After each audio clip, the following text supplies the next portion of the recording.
may batas tayo. Or, iko na lang yan, i-refine na lang yung Republic Act 93-44. Pag-aralan talaga ng mabuti. Hindi lagyan ng criminal act ang sinumang bata, anong edad. Dahil mayroon nga nagsabi, 10 taon na hindi na i-exempt sa criminal act. Bakit? May napanood ako, hindi ko pa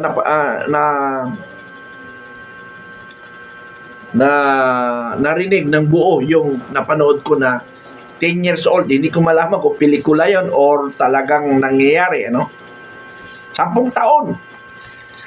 AK-47 sa likod, tapos 45.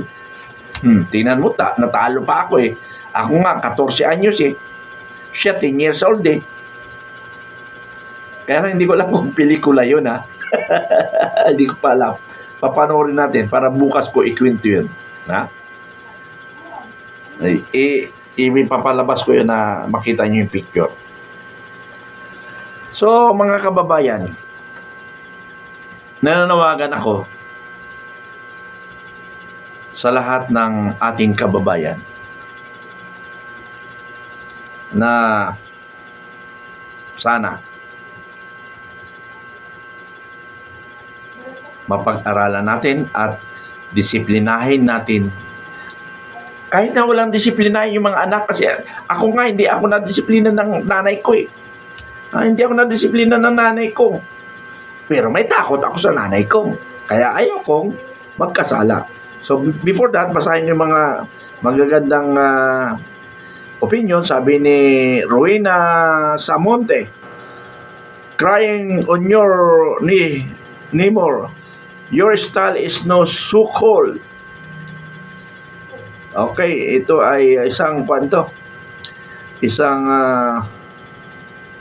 hindi ko malaman kung troll ito o medyo paramdam lang, si Rowena. Sabi naman ni Clip Style,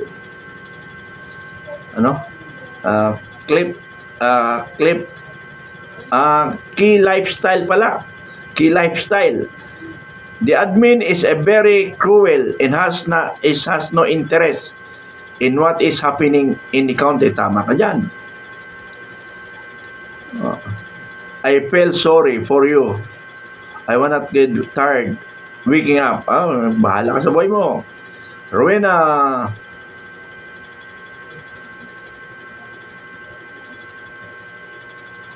Okay, Carl. Daming troll,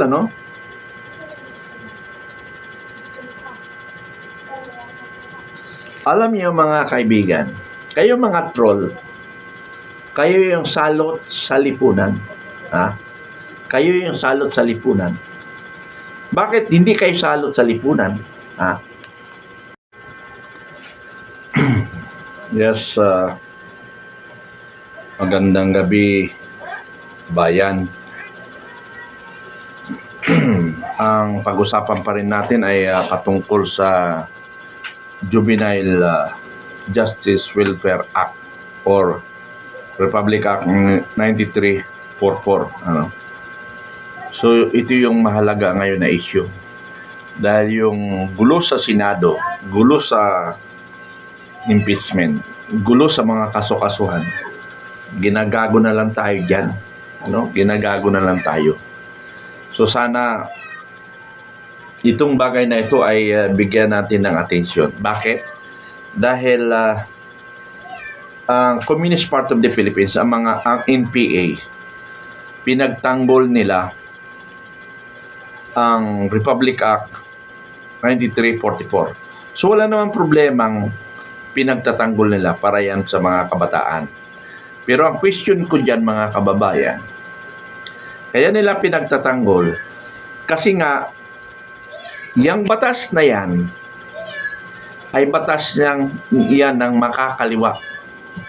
Ginamit lang nila si Senador Kiko Pangilinan, sa totoo lang. Or kung hindi man ginamit si Kiko Pangilinan, ay isa siya sa miyembro ng Partido Komunista. Pero hindi lang sila nagpapakilala. Kasi hindi nga natin alam kung sino ang miyembro ng Partido Komunista. Sa Congress, marami tayong alam na miyembro. Sa Senado, mayroon tayong alam, hindi marami. Mayroon tayong alam. Pero, kuidaw tayo. Ngayon, masasabi ko na isa na rin si Senador Kiko Pangilinan na ginamit nila. So, meaning, dalawa lang yun. It's either a hardcore communist or a supporter of communist, because communist strategy, magaling sila sa organization and mobilization. Malaking karagdagan kung ikaw ay suportahan ng mga makakaliwa. So ganun ang ating partido. O ganun talaga ang sistema sa politika. Gamitan, siraan, ang gulo ng ating bansang Pilipinas. Kami sa Filipino Guerrilla Forces, nanindigan kami sa corruption. Nanindigan kami sa accountability, na dapat maging accountable sila. May sala, kasuhan, at ikulong. Pero dito sa administration, yung ngayong administration ngayon, mga kaibigan, ay talagang very biased talaga, dahil ang ikinukulong na nila, kalaban nila sa politika. Ang gusto kasi ng administrasyon na ito, lahat pumanig sa kanila at uubusin ang kaban ng bayan. Tingnan mo almost maraming bakanting lote, 100 yata yun na property of the government, ibebenta nila. For what?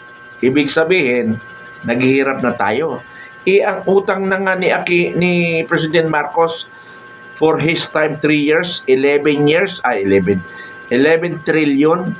For 3 years yun another 3 years, so sabi natin 10 million. 10 million. So meaning, aabot yan sa 23 million.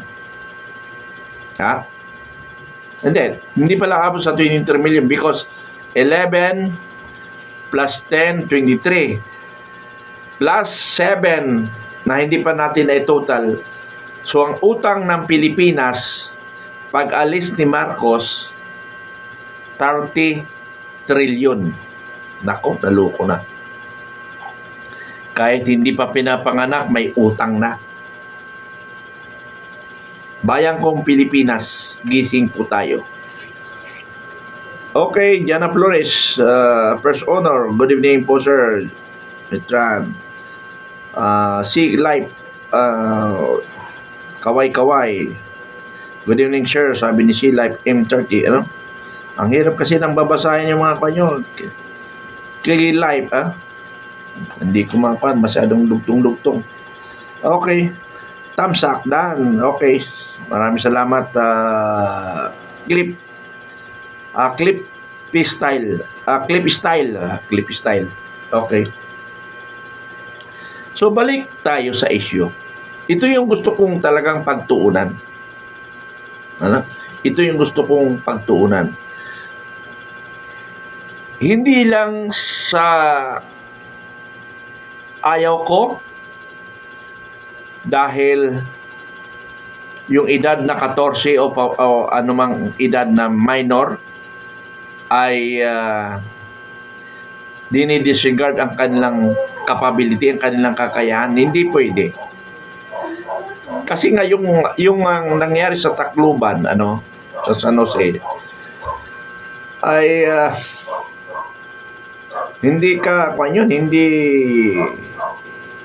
hindi pambihira yun. Dahil planado talaga, base doon sa mga pag-uusap nila na kumalat sa social media na nag-uusap sila paano sila magkita, anong gagawin nila. Tapos napag-usapan pa nila na hindi daw sila mapaparusahan because minor age sila, papasok sila sa juvenile. Yun lang sinabi nila, walang problema, papasok tayo sa juvenile. Yun lang pagkasabi lang nila, hindi nila kompleto alam lahat. Okay. So, ganun man ang nangyari sa atin, dapat i-improve natin. Hindi naman ibig ko sabihin, tanggalin yung batas. Hindi natin dapat tanggalin yon dahil pinaggastusan rin yun. Ilang milyon din ang inubos sa research kuno. So, i-refine na lang natin yun.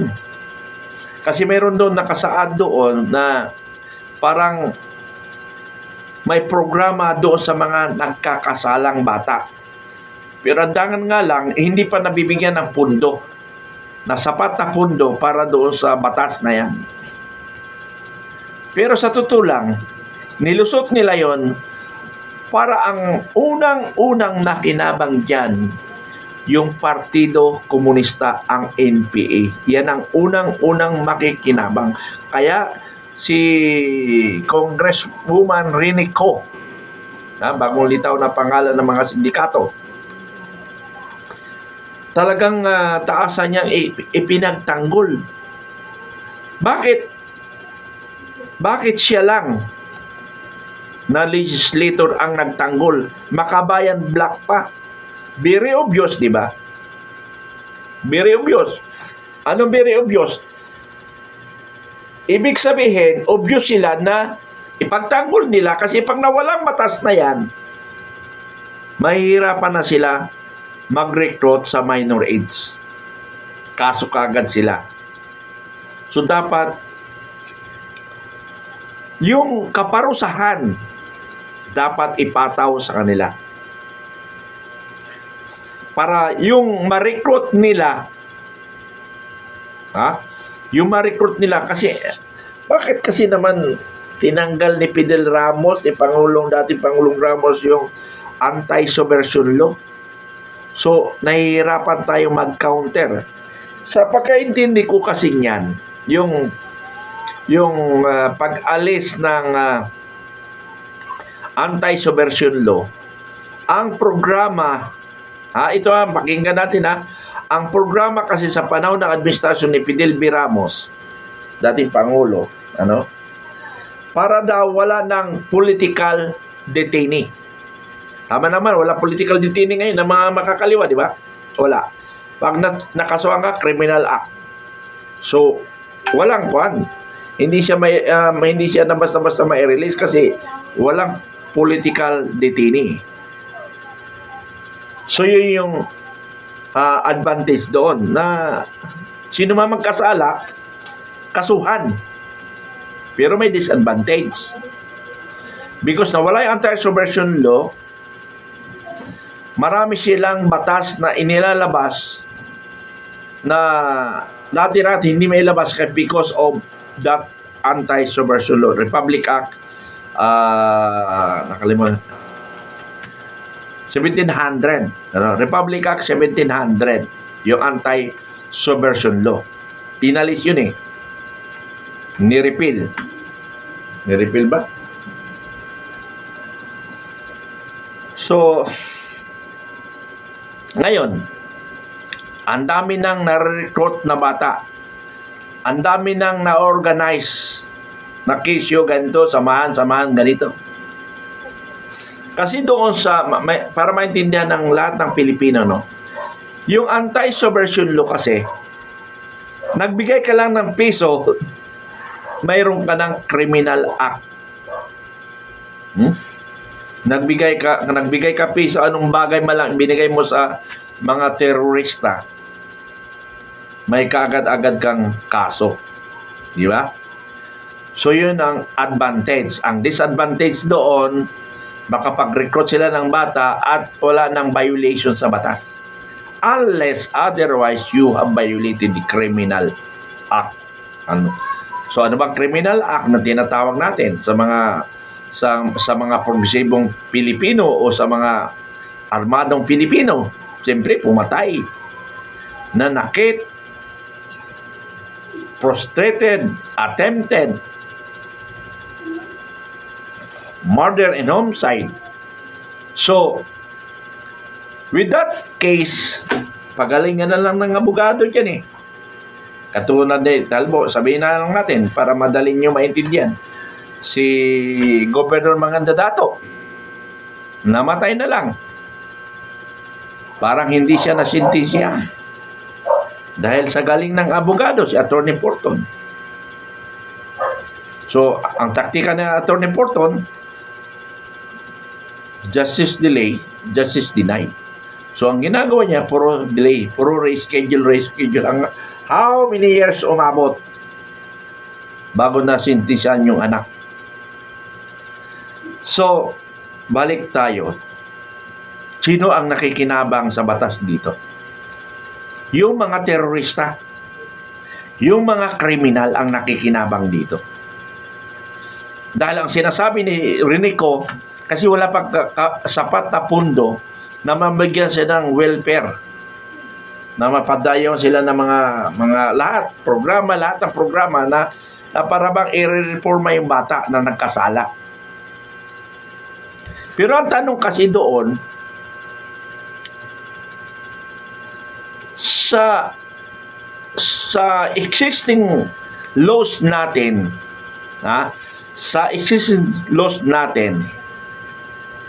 mayroon naman abogado, mayroon naman huwis na sila ang magtatakda kung ano ang kapatawaran, anong kaparusahan sa mga nagkakasala, bata ka man o matanda. Dahil yung bata at matanda, nandyan na sa 1987 Constitution. Depende na lang yan sa galing ng abogado. Now, doon sa Republic Act 9344, very specific na para bang nire-enforce ang bata na hindi ma-damage o hindi sayang ang future. Yun ang point doon, sayang ang future. So, pag nagkasala sila, dalhin sa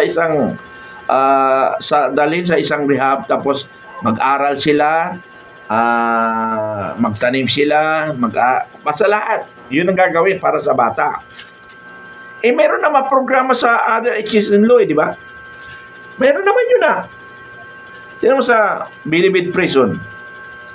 May mga anak buhay ang iba doon. Yung iba nga according to my information nga, si General Garcia according to my information, General Garcia nga ayaw na lumabas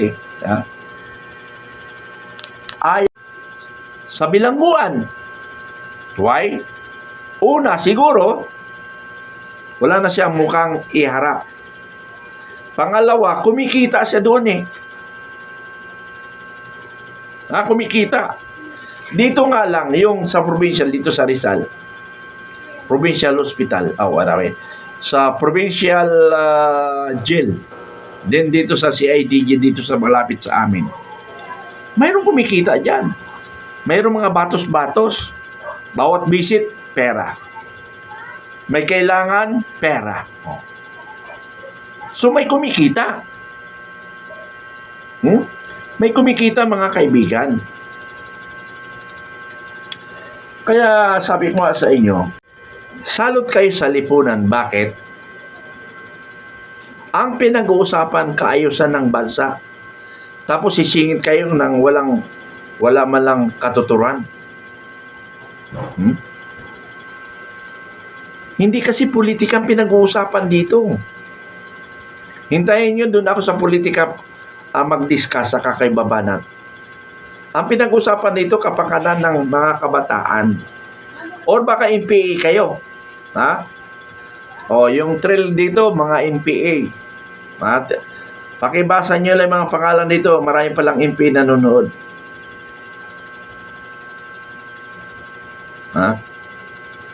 Wala tayong pinagbibintangan pa more.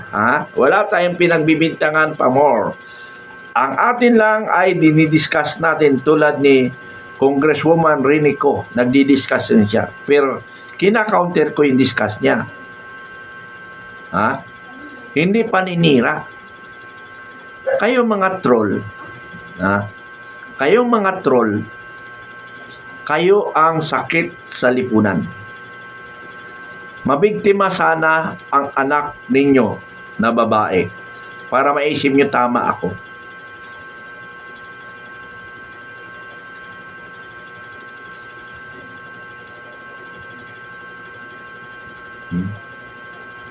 So, mga kababayan, birahin nyo ni mga troll, i-delete nyo na lang kasi nga sakit sila sa lipunan. Pangalawa, hindi sila nakakatulong sa bayan. Pangatlo, nakakadagdag sila sa problema ng bansang Pilipinas.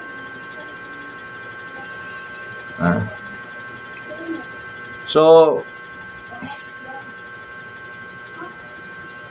mga kaibigan natin sa bayan natin, yung ubusin ang kaba ng bayan, yung nakawin lahat, yung bang gusto natin. Pero saka na mo lang yung politika. Ang gulo talaga ng politika. Hanggang ngayon, bangayan, nakakabusit, tumingin ng social media tatulang. Bakit hindi na lang manahimik sila at magkasuhan na lang? Siraan kayo ng siraan. Duterte. Yung mga supporter ng Duterte. Tirahin yung mga walang iya. Okay lang yun. Tirahin ng walang iya. Ito namang mga walang iya, gumagawa ng fake news.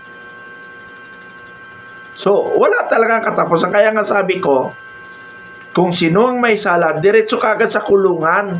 Ang problema nga lang, ang kinukulong nila, yung kalaban nila sa politika. Okay nga pala, patalastas, mga kaibigan. Patalastas pala ako.